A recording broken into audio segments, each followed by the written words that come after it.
In the 1960s, most of them were teenagers, and they were called street gangs.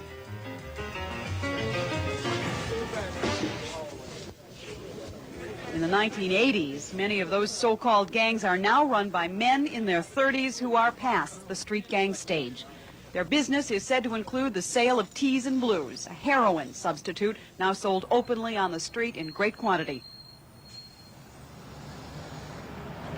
In addition, they are accused of extortion, burglary, robbery, and violence.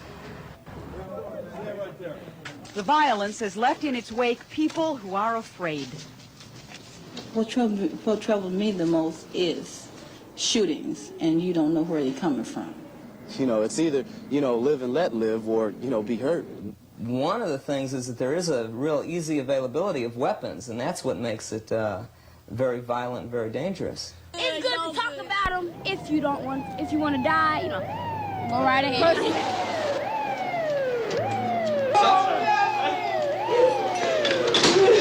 Police use words like organized, sophisticated. The new Chicago Mob is a new Center 5 special reported by Carol Marine. Who is this new so-called Chicago Mob? Well, according to police, the primary case in point is a group who in the 1960s was known as the Black Keystone Nation, who in the 1980s is known as El Rukn. According to police, it's a kind of crime syndicate. According to El Rukns, it's an Islamic religion. On Friday night, March the 6th, the generals and street soldiers of the El Rukn organization met at their temple on South Drexel. It was billed as a religious meeting. The leader of the religion, Jeff Fort, age 34, an ex-convict, and a man who shuns publicity. In the 60s, it was different. Fort was the leader then of the Black Keystone Nation. He was more visible, and he used his visibility and his influence to gain nearly $1 million in federal poverty program grants. By the end of the 60s, however, Fort was convicted of trying to defraud the government of that money. After 4 years in prison, Fort quietly returned to the street, the leader of the El Rukns. Winston Moore, former director, Cook County Jail. Back in the 60s, when the gangs, after Jeff went to jail, they ran the penitentiary system. As a result, the success they had in the penitentiary system, they brought back to the community. If they could, through fear and violence, control the penitentiaries, they can control the community. And that's what you're getting now. Since he's been out, to date, the most serious charge against Fort has been possession of marijuana, compelling him and his entourage to appear in court. Following that court date, some of his lieutenants had a run-in with police. Still, by and large, the El Rukns have kept a low and business-like profile, running a narcotics operation, according to police, and using the profits, allegedly, to buy property. That particular gang is into narcotics and into any other illegal activities for one purpose, to make money. They're looking to invest the profits of their illegal activities and therefore be able to handle and spend that money more easily than they can with the illegal proceeds that they're deriving from narcotics. That's pretty sophisticated, isn't it? Well, sure. Chicago police and federal investigators say they believe the El Rukns are doing what traditional organized crime has done, buying property and trying to shield its actual ownership, either by using phony corporations or putting the land in trust. The El Rukn Temple, for instance, is held by a now-defunct corporation called El Pyramid. And this apartment building on 6417 South Kenwood is held in a trust. A subpoena will be required to learn the ownership here, a subpoena federal investigators already have in the works. As for Jeff Fort himself, he does not do interviews. But in his defense, Fort's attorney William Swano says he knows of no illegal activities in which Fort or the El Rukns are engaged. He knows of no property that they own. Authorities say they believe the El Rukns have formed a mature criminal network. While that's important, what they say is just as important is that some of the other big gangs of the 60s seem to be following that same example, seem to be taking a page out of Jeff Fort's book. We'll have more on that as we continue.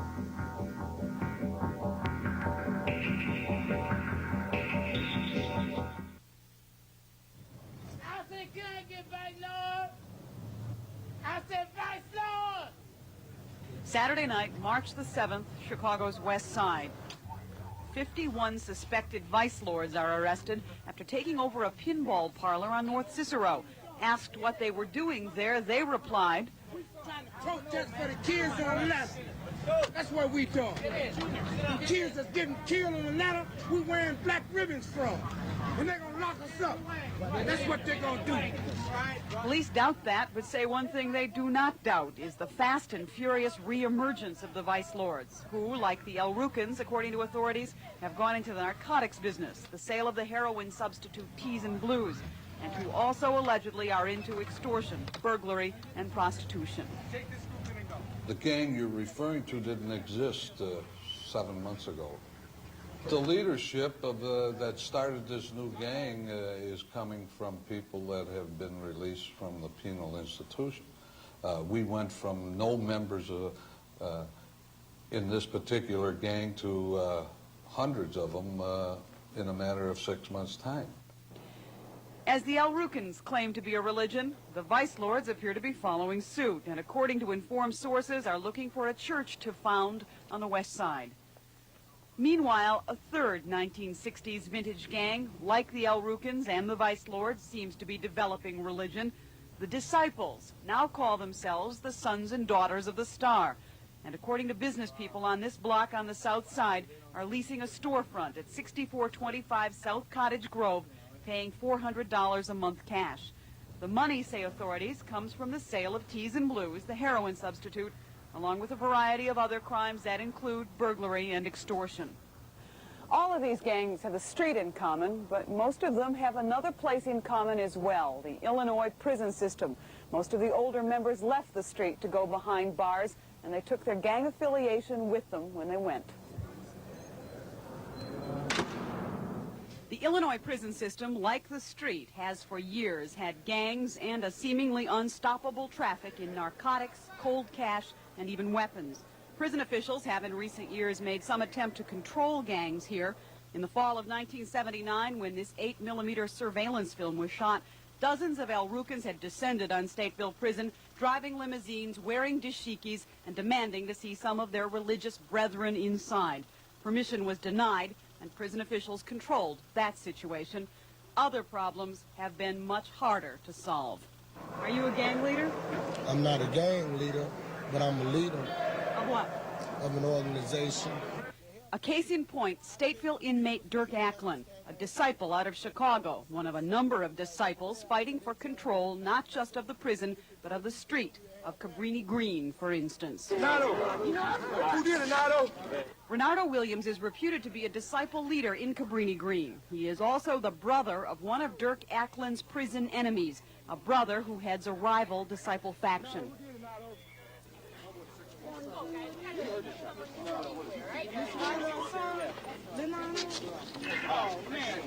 Prison officials believe the shooting of Renato Williams in Cabrini Green 3 weeks ago very well could have been a hit ordered from prison by Acklin.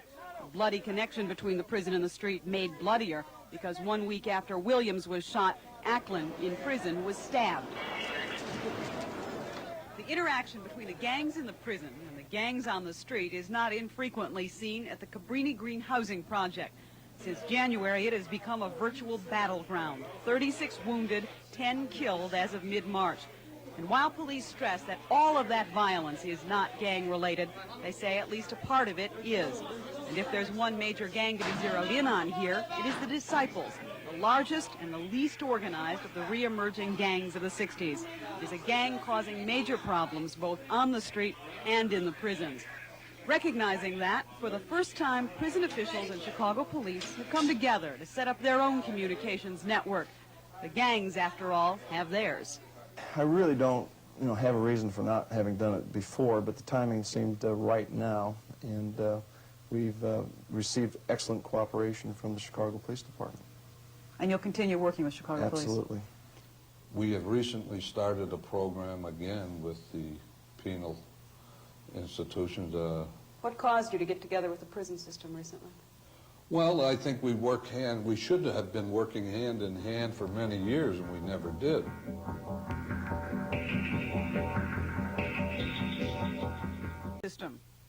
Some have a problem from ex-convicts.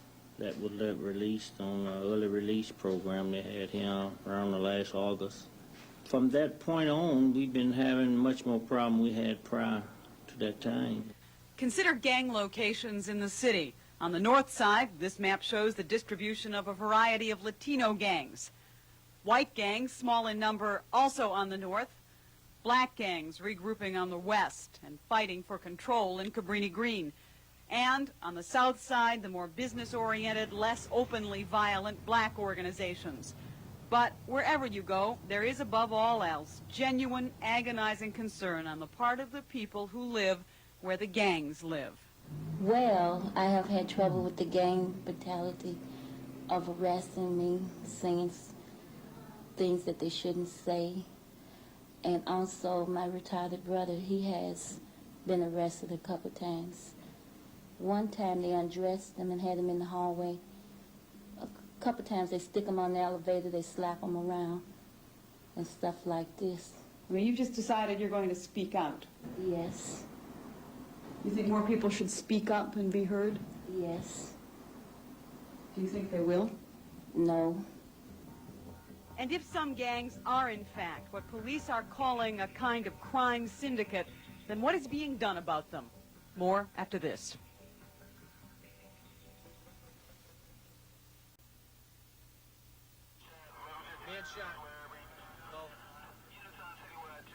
We're a long way off, but we're going to go on it. 1159 Larrabee. In the last 6 months, virtually every level of government has declared war on Chicago gangs. We are going to form a tactical unit specifically for the Cabrini Green area. Mayor Jane Byrne and Police Superintendent Richard Brezick announced a special roving gang force and a crackdown on violence at Cabrini Green. We are declaring an all-out war on gangs because they have declared a war on us. Cook County State's Attorney Richard Daley, who campaigned on a platform of getting the gangs, has created a new special gang prosecution unit. In the midst of the official declarations of a worsening gang problem, there are at least a few people who don't think the situation is worse. Serious, yes, but not necessarily worse. The BUILD program has, since 1969, worked with street gangs. Its director, Hank Bach. The problem of young people becoming involved in youth gang behavior, for the 20 years that I've been dealing in this particular field in Chicago, I cannot say it's worse or it's better than it has been all along. There are also those who question the new law enforcement emphasis on the gangs. Is it your conviction, in fact, that the use of a gang label is overused, is overgeneralized? Every young black person with an afro is a gang member. That's per se. But it cannot be that every black male between 18 and 25 belongs to a gang. And yet when you see an arrest, invariably that's what you see. Arnett Hubbard is an attorney. Her client is a young man named Isaac Gaydon. When Fenger High School football star Stephen Watt was killed February 6th, Gaydon was one of 3 accused of the shooting. And on the eve of achieving that dream, some individuals who have no goal and have no dream were allowed to steal his dream. And no man should be allowed to steal another man's dream. Gaydon was quickly linked to a gang, and a disagreement began. The murder of a high school student who played football as he's walking down the street, that's not a political issue. He was not in a gang. We believe that the killing was gang-related, yes. It's a ploy that's regularly used by the state's attorney's office. They prejudice the public before the case ever gets to court and try it in the papers. This specific case is now in the courts, but in a more general sense, even some police caution against using gang labels too liberally. Yes, I think the name gang is being overused. Then again, there are other times when law enforcement is adamant, saying there is no mistaking some groups, in particular, those gangs now being called budding crime syndicates, like Jeff Ford and the Al Rukins on the south side, the Vice Lords on the west side. and to some degree the highly disorganized but large disciple nation on the south and north sides. Not only are Chicago police and the Cook County State's Attorney directing more attention their way, so also is federal law enforcement. It is a serious problem today in this area. The Federal Drug Enforcement Administration, according to informed sources, has specifically targeted Jeff Fort and the El Rukins and their alleged connection to the lucrative narcotics business of selling the heroin substitute Teas and Blues. In concert with the DEA, the Internal Revenue Service reportedly wants to know more about the El Rukins' income, their big cars, their fur coats, and their property. By all accounts, it will be a several-year investigation of an organization that Jeff Fort has spent 5 years on the street already putting together. While federal and local law enforcement investigate, some lawmakers will try and legislate tougher statutes against gang intimidation of witnesses, statutes to help relocate victims and witnesses. But even State Representative John Cullerton of Chicago, who is proposing such measures, knows their limitations. Let's assume that you get everything you want passed. Is that going to solve the gang problem? Obviously not. I think that what we learned from these gang hearings is that the problem obviously has to do with education. It has to do with joblessness in the city of Chicago. And the current mood in the legislature certainly is not to throw money at these two problems. And finally, when more police, prosecution, and legislation have all been proposed, there is one remaining remedy. The one thing the gangs fear is a aroused community. We need help and assistance from everyone. A gang is only as bad as a community allows it to be. There needs to be people on the street in the community to deal with young people to supplement what's going on in the formal educational process. Are you one of those people who thinks there's a solution, or are you one of those people who thinks nothing can be done? I believe there's a solution and something must be done. In just another month, the U.S. Department of Justice is going to get the results of a study it commissioned, a study conducted by nationally known gang expert Dr. Walter Miller. And that study is going to tell the Justice Department two important things. One, that Chicago is the nation's second city in more than one sense, that it ranks second behind Los Angeles in the number of gang killings each year. Two, the Justice Department will be told that while some gangs trade in violence, there are others that have moved on to bigger, more businesslike pursuits. That there are some 1960s vintage black street gangs forming a new alternative to the traditionally white crime syndicate. That those 1960s black gangs have in fact formed a new Chicago mob.